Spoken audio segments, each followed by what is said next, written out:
Hello everyone. मैं सुप्रिया आप सभी को Supriya education hub YouTube channel पे स्वागत करती हूँ।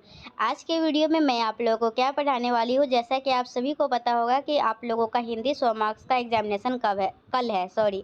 आप लोगों का हिंदी 100 मार्क्स का एग्जामिनेशन कल है, तो मैं आप लोगों के लिए वीडियो डाल रही हूँ जिसमें मैं आप लोगों को मलबे का मालिक पढ़ा चुकी हूँ, मुक्तिधन पढ़ा चुकी हूँ, विराम चिन्ह पढ़ा चुकी हूँ और आज मैं आप लोगों को पढ़ाने वाली हूँ काला आदमी। ठीक है, तो चलिए हम लोग काला आदमी को अच्छे से पढ़ते हैं, मतलब जानते हैं कि इस स्टोरी में क्या बोला गया है।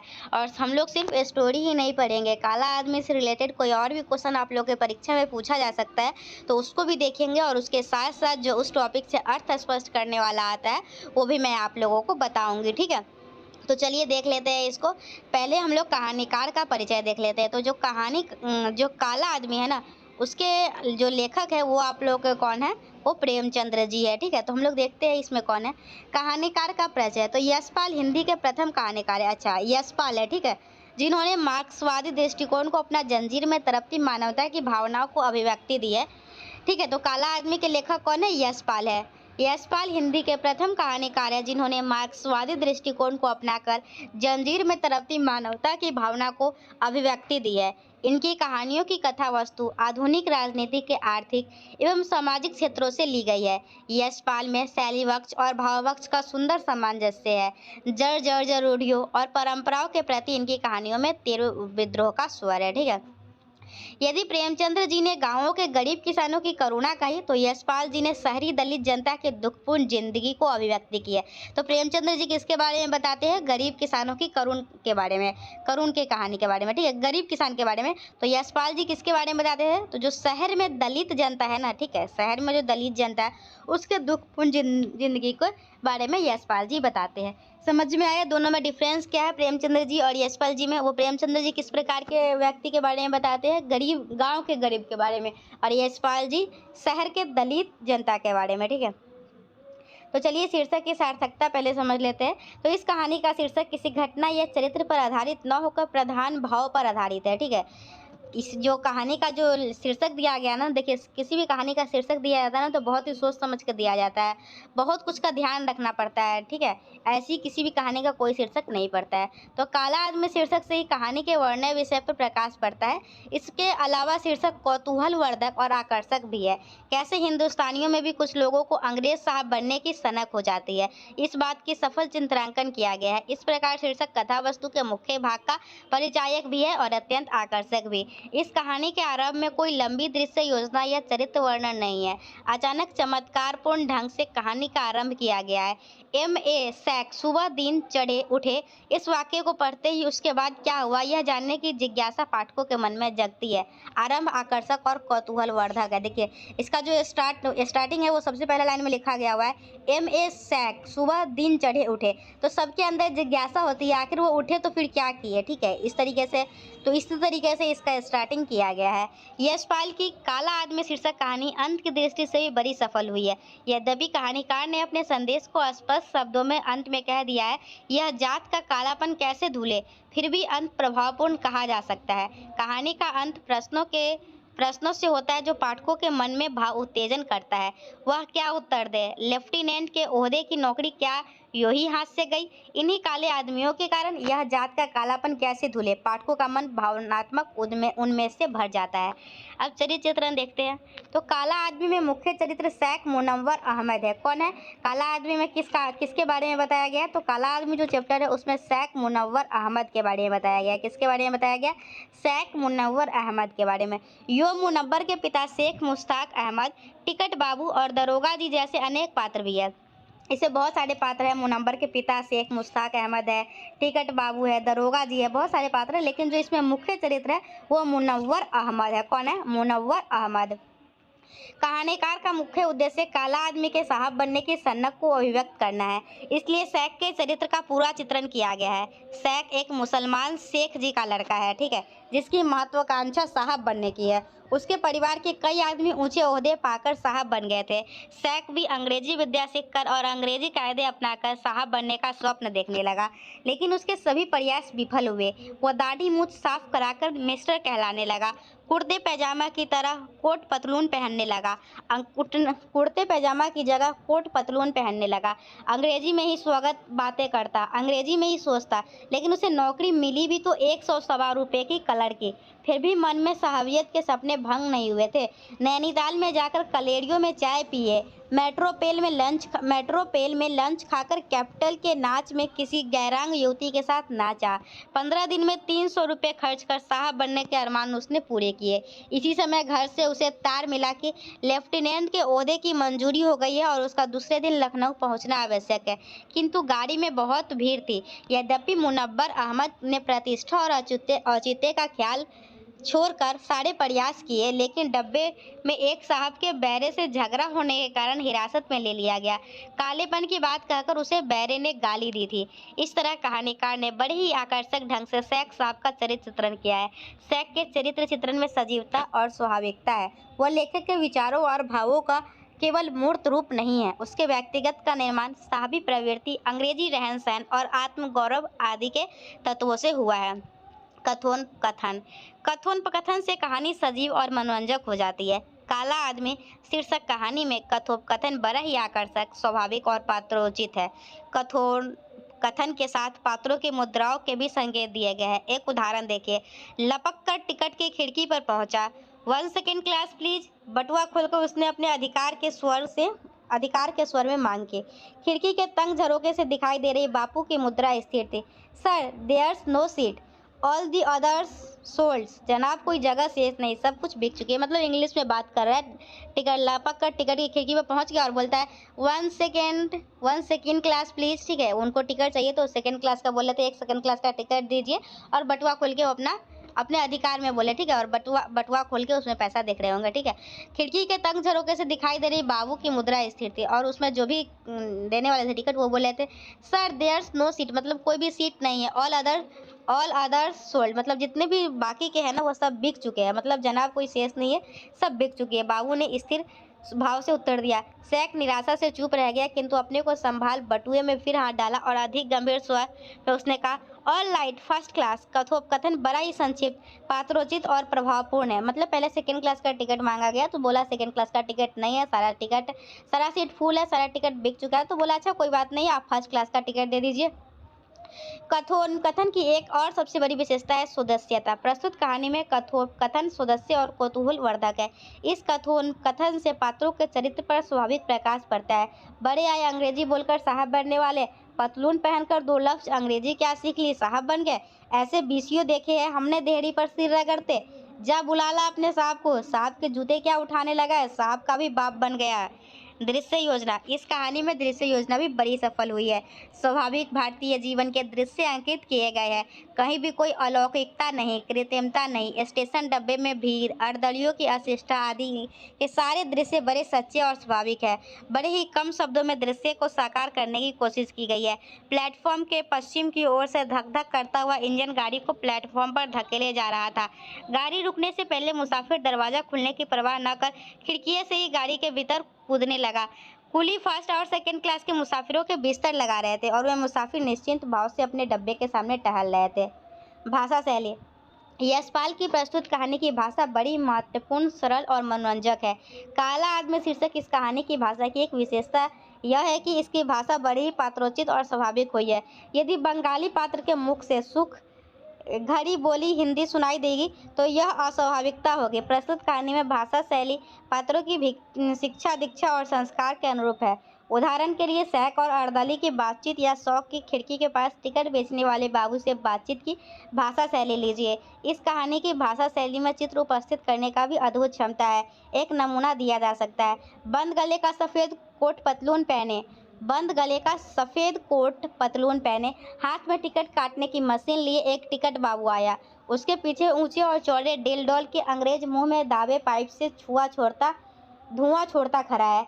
टिकट बाबू ने गाड़ी के मुसाफिरों को बाहर निकलकर साहब के खानसामे और बैरे के लिए जगह करने का हुक्म दिया। मुसाफिर सहम गए।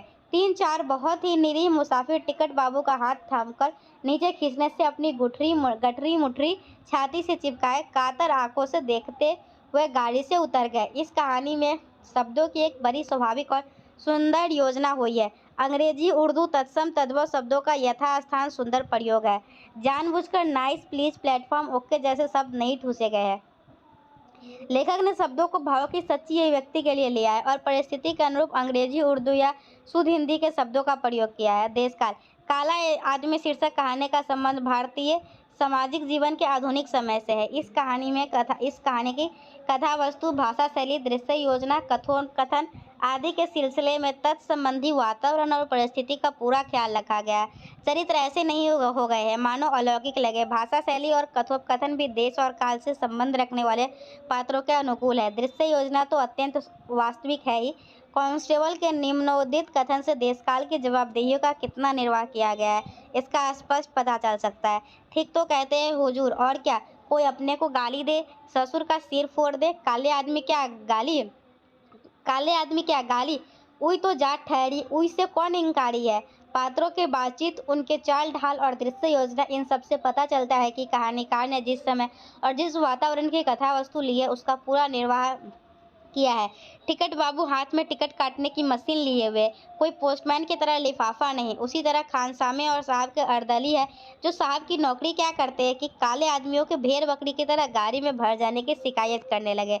दृष्टिकोण और संदेश, पात्रों, घटनाओं और दृश्यों के यथार्थ वर्णन से पता चलता है कि काला आदमी शीर्षक कहानी में कहानीकार के दृष्टिकोण यथार्थवादी है। यशपाल जी ने आधुनिक जीवन के एक पहलू की तटस्थ झांकी दी है। ठीक है, तो ये आप लोग का जो काला आदमी कहानी था उसके बारे में मैं आप लोगों को बताई। ठीक है, काला आदमी किसके बारे में जो कहानी कहा गया है वो शेख मोहम्मद, क्या नाम था उसका, शेख मोहम्मद, नाम भी भूल गई मैं। कहानी में जो मुख्य पात्र है ना वो कौन है, आप लोगों में से किसी को पता है? मुअव्वर अहमद करके था। हाँ, तो कहानीकार का जो मुख्य चरित्र था वह कौन था? शेख मुनव्वर अहमद था। ठीक है, तो ये तो मैं आप लोगों को काला आदमी जो कहानी था उसमें क्या क्या होता है, एक ऐसा होता है, ऐसा होता है, सारा कुछ मैं आप लोगों को बता दी। अब मैं आप लोगों को क्या बताने वाली हूँ, अब मैं आप लोगों को इसका जो अर्थ स्पष्ट करने वाला आता है ना वो बता देती हूँ। ठीक है, तो आप लोगों को जो भी पहले का वीडियो सारा वीडियो देख लीजिए। चलिए अब देखिए इसका अर्थ स्पष्ट करने वाला। जब से काला आदमी अफसर हो गया है इंसाफ रह ही नहीं गया है अंग्रेजों के हाथों में। क्या है? जब से काला आदमी अफसर हो गया है इंसाफ रह ही नहीं गया है अंग्रेजों के हाथों में। अंग्रेज ना हो तो काले आदमी एक दूसरे को फाड़ फाड़ कर खा जाए। गोरे आदमी के सम्मुख झुकना, उन्हें सलाम करना मियाँ शेख मुस्ताफ हुसैन को स्वाभाविक जान पड़ता था, परंतु काले आदमी का साहब के अधिकार और अभिमान से अकड़ कर चलना और उसके सम्मुख झुकना उन्हें विडंबना जान पड़ती थी। ठीक है, तो यशपाल लिखित काला आदमी शीर्षक कहानी से उद्धित इन पंक्तियों में खुदगर्ज और खुशामद परस्त हिंदुस्तानियों की गुलाम प्रवृत्ति एवं हिंसा की भावना को रेखांकित किया गया है। एम.ए. शेख के पिता मियाँ शेख मुश्ताक हुसैन अंग्रेजों को ही सही मायने में अफसर और सही न्याय करने वाले अधिकारी मानते हैं। अफसर बने हिंदुस्तानियों का गरूर और रुआब उन्हें बर्दाश्त नहीं होता। मियाँ मुश्ताक हुसैन की धारणा को मुखर करने वाली ये पंक्तियाँ तत्कालीन आम हिंदुस्तानियों की धारणा को प्रकट करती है। उन दिनों गुलाम हिंदुस्तानियों में राष्ट्रीयता की चेतना से हीन हिंदुस्तानियों को अंग्रेजी की खुशामद कर अपना उल्लू सीधा करने के लिए उनकी चापलूसी करनी अच्छी लगती थी। अंग्रेज सही इंसाफ करने वाले लोग समझे जाते थे। जो ऐसा समझते थे उनका यह भी धारणा था कि अंग्रेज ना रहेंगे तो ये काले आदमी एक दूसरे पर घोर अत्याचार करने लगेंगे। काले आदमी किसको बोला गया? गुलाम हिंदुस्तान के नागरिक को। ठीक है, मियाँ मुश्ताक हुसैन को अंग्रेज के राज में हिंदुस्तानी अफसरों की सहावियत बहुत अखरती थी। उन्हें गोरे साहब के सामने झुककर उनका अदब करने, उन्हें सलाम करने तथा उनकी चापलूसी करने में सुख मालूम देता था, परंतु साहब के अधिकार और अभिमान से काले हिंदुस्तानी नागरिक को अकड़ कर चलना उन्हें तनिक भी पसंद नहीं था। हिंदुस्तानी मूल के साहबों के सामने झुकने में उन्हें बड़ी तौहीन महसूस होती थी। उपयुक्त उदाहरण द्वारा कहानीकार ने हमें अंग्रेजों के शासनकाल में हिंदुस्तान को मियाँ मुश्ताक हुसैन जैसे हिंदुस्तानी नागरिकों की मानसिकता से परिचित कराने का प्रयास किया है। दरअसल मियाँ मुश्ताक की धारणा के लिए बहुत हद तक हिंदुस्तान के काले आदमियों का व्यवहारिक चरित्र भी जिम्मेवार है। अंग्रेजों का हिंदुस्तान पर कब्जा कर लेना और हुक्म चलाना अन्यायपूर्ण था, इसमें संदेह नहीं, परंतु यह कहना गलत नहीं है कि इनके द्वारा किया गया इंसाफ बहुत हद तक युक्ति संगत है और औचित्यपूर्ण होता था। दूसरी ओर हिंदुस्तानी मूल के इंसाफ बहुत हद तक दूसरी ओर हिंदुस्तानी मूल के अफसरों के अधिकारों से युक्त अफसर अंग्रेजों की शैली में कुछ ऐसी अकड़ और रुआब दिखलाने लगते हैं कि उनकी अफसरी हिकारत की नज़र में देखी जाने लगती है। मियां मुश्ताक हुसैन को हिंदुस्तानी साहबों के सामने झुकना विडंबना जान पड़ती थी। इसमें हिंदुस्तानियों के प्रति खुद उनकी अपनी हीन भावना भी एक कारण हो सकती है। शासित समुदाय के एक खुशामद परस्त नागरिक को अपने ही समुदाय के किसी अन्य व्यक्ति को साहब के रुआब में देखकर जलन होना या चिढ़ होना मनोवैज्ञानिक दृष्टि से संभव जान पड़ता है। समझ में आया आप लोगों का? जो ये है ना मियां मुश्ताक हुसैन, उनका मतलब दूसरे को अंग्रेज का वो मतलब कि गुलामी कर सकते हैं, लेकिन ये जो अफसर जो बनते हैं ना काला आदमी, जिनको वो काला आदमी कहते हैं, उनका उनको मंजूर नहीं था। ठीक है, तो बहुत ही थोड़ा सा दुष्ट किस्म के आदमी समझिए ना, मतलब कि जलन नहीं होता है अपने आदमी को प्रगति करते हुए देख के, बस वही है मियां मुश्ताक हुसैन। ठीक है, चलिए। सैक पर जैसे घरों पानी पड़ गया, वह क्या उत्तर देता? लेफ्टिनेंट के ओहदे की नौकरी क्या यूं ही हाथ से गई? इन्हीं काले आदमियों के कारण यह जात का कालापन कैसे धुले? काला आदमी शीर्षक कहानी की इन अंतिम पंक्तियों में कहानी की मूल समस्या उभर कर सामने आई है। यह समस्या है हिंदुस्तानी नस्ल के जिस्म और दिल के कालेपन के धुलने की। हिंदुस्तानियों के जिस्म के साथ साथ दिमाग में जो कालापन घुला हुआ है, उसका नाश किस प्रकार हो? शेख साहब एक गोरे साहब के काले अर्दली को तब थप्पड़ मार देते हैं जब वह उन्हें काला आदमी कहकर उनकी आलोचना करता है। उस आदमी को यह नहीं मालूम कि वह खुद एक काला आदमी है। उसकी साहब से शिकायत करने पर शेख साहब दरोगा द्वारा हिरासत में ले लिए जाते हैं। लखनऊ में लेफ्टिनेंट के ओहदे की मिलने वाली नौकरी से वंचित रह जाते हैं। वे हतप्रभ होकर सोचते हैं कि इन काले आदमियों के कारण ही उनकी नौकरी छूट गई है। यह जो कालापन है हिंदुस्तानियों का, इससे कैसे छुटकारा मिले? पूरे हिंदुस्तान देश पर कालेपन का जो कलंक है, एक जातीय कलंक, दूसरा राष्ट्रीय कलंक, वह कैसे धुले? इस समस्या मूलक चिंतन के द्वारा ही कहानी ठिठक कर खरी सी रह जाती है। दरअसल कहानी का उद्देश्य ही हमें इस समस्या के समाधान के लिए सामूहिक रूप से चिंतनशील बनाने का, वह पाठकों को इस समस्या के समाधान की दिशा में सोचने को प्रेरित करता है। जो सबको गाली वह किसी की गाली नहीं। तो व्याख्या संदर्भ प्रेमचंद्रोत्तर युगीन कहानीकार यशपाल विरचित काला आदमी शीर्षक कहानी से उद्धृत है। यहाँ M.A. शौक को दरोगा साहब यह समझाते हैं कि जो गाली सबकी होती है ना, उस गाली को व्यक्ति विशेष के रूप में नहीं लेनी चाहिए।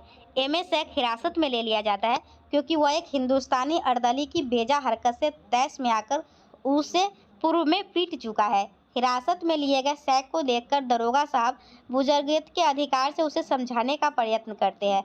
दरोगा साहब भी स्वयं को शेख की तरह काला आदमी मानते हैं क्योंकि वे भी हिंदुस्तानी हैं और यह कालापन तो पूरे हिंदुस्तान का कलंक है। तो फिर यह किसी एक के हिस्से के कलंक नहीं हो सकता। जब सभी हिंदुस्तानी आदमी हैं, फिर किसी व्यक्ति विशेष द्वारा उस गाली को अपने ऊपर ले लेना कहीं से भी उचित नहीं है। अतः सभी हिंदुस्तानियों को कालेपन से उदासीन होने के बजाय अपनी रोजी रोटी की फिक्र करनी चाहिए, क्योंकि इसी में उनकी भलाई है। और रही बात गाली की, तो सबकी गाली किसी एक की गाली नहीं होती है।